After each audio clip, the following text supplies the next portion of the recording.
আরে দেখো এই বোঝা বিড়ালটি শিকার করতে এসে এমন ফাঁদে পড়ে গেল, সে তার মাথার চেয়ে একটি ছোট দরজার গর্তের মধ্যে তার মাথাটি আটকা পড়ে গেছে।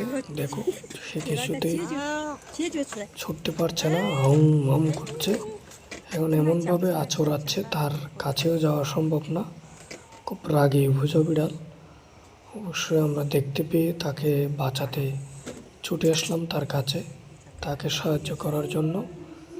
এখন তার যে দরজার পাশে যে একটু করে আমরা কেটে দিয়েছি, এখন উপর দিকে কেটে দিলে সে ছুটে যাবে। দেখুন সে কিভাবে ছটফট করছে। আসলে তার ছটফটানি এবং তার নখের ভয়ে আমরা কাটতেও পারছি না। দেখো এই যে এখন একটু করে কেটে দিলে সে এখন বেরিয়ে যেতে পারবে। শান্ত থাক রে, শান্ত থাক। এই বাস, এখন ছুটে যেতে পারবি।